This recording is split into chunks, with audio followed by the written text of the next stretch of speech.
আমার ভাই বাবাকে কেটে দিল, তো কি করবো আমরা? আমাকে ফিরিয়ে এনে দেবে মুখ্যমন্ত্রী? দেবে? দেবে না তো, টাকা দিয়ে মুখটাকে মেরে রেখে দিল।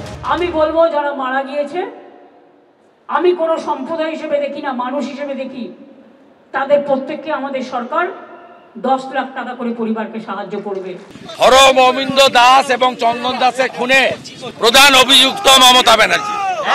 গোটা রাজ্যের মানুষকে বলবো, হিন্দুদের খুকুমনি হার্বাল লিকুইড সিঁদুর তুলসী ও চন্দনের গুণে সমৃদ্ধ। এটি ত্বকের পক্ষে যেমন সহায়ক, ব্যবহার করাও তেমনই সহজ।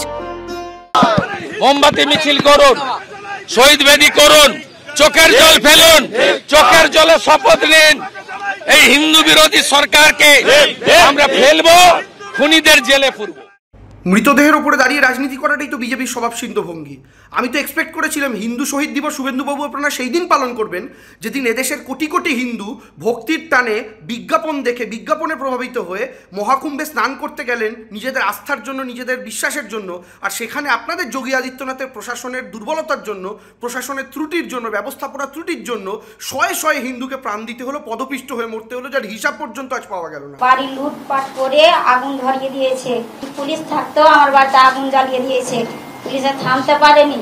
আমি বাঁচতে পারছিলাম না, যে বিএসএফকে ডেকে এনে সঙ্গে করে আমি ওই পাড়া গেছি, তারপরে বেঁচেছি আমরা। রাবণ যদি সীতাকে নিয়ে প্রেস কনফারেন্স করে যে অপহরণ হলো কেন জবাব দাও, তাহলে ঠিক যেরকম দেখতে লাগবে বিজেপির হিন্দুদের নিয়ে প্রেস কনফারেন্স, ঘরছাড়াদের নিয়ে প্রেস কনফারেন্স অনেকটা ওরকমই দেখতে লাগছে।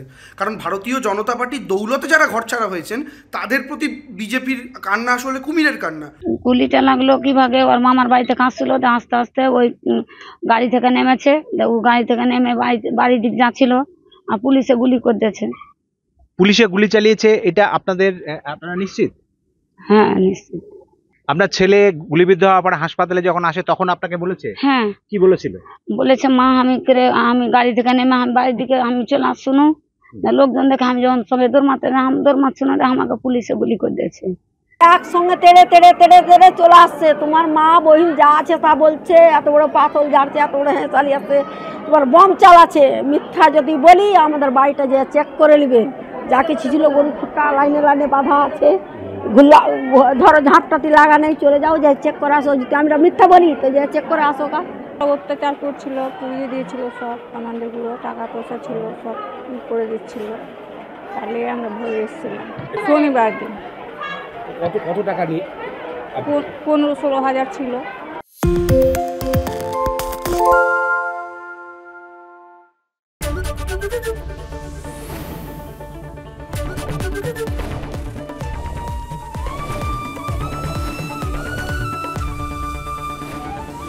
এবিপি আনন্দ, এগিয়ে থাকে, এগিয়ে রাখে।